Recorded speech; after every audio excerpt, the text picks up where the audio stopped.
Le marais de Sacy, terre, eau et tourbe. Un lieu légèrement hors du temps, caché du monde qui l'entoure par un rideau d'arbres et de haies. Vivre à côté ne signifie pas en connaître l'existence, et moins encore imaginer la vie qui s'y anime au cycle des saisons. Le regard y voyage sans transition de la Camargue aux savanes africaines, d'une Venise verte au delta d'un grand fleuve. Et chaque instant nous transporte ailleurs.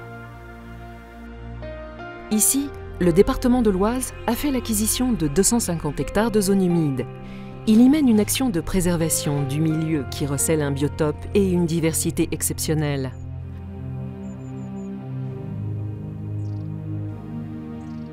Le Conseil général a souscrit en 2009 un contrat Natura 2000, confortant la gestion de ce site, qu'elle soit exemplaire. Indispensable pour préserver la vocation du site, l'intervention humaine consiste à favoriser l'équilibre de la biodiversité et à développer une mosaïque de milieux propices à son épanouissement. Sur les différents secteurs du Marais, la mise en pâturage de troupeaux d'équins et de bovins camarguais sont un outil indispensable à la gestion du site pour maîtriser sa végétation.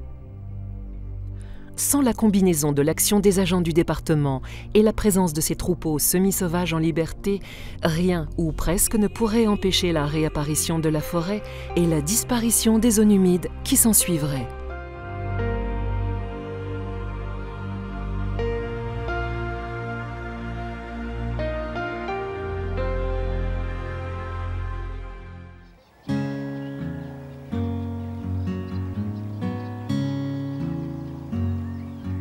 Le marais prend son temps pour sortir de sa période de dormance. La nature s'étire avant de se réveiller, comme si elle se retournait dans son lit une dernière fois.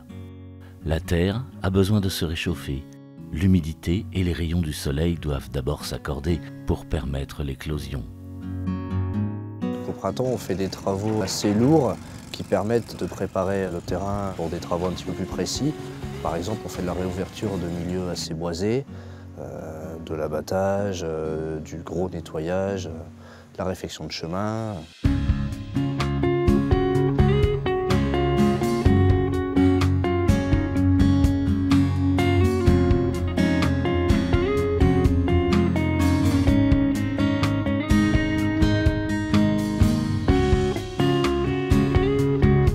De nombreuses zones font l'objet d'aménagements ou d'entretien, notamment pour les aires de passage et les cheminements liés à l'accueil du public et à la maison de l'environnement.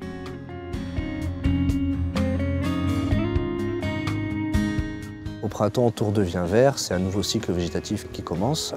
C'est une explosion progressive de la végétation du site. Il y a également, durant le printemps, toutes les manipulations sanitaires des troupeaux.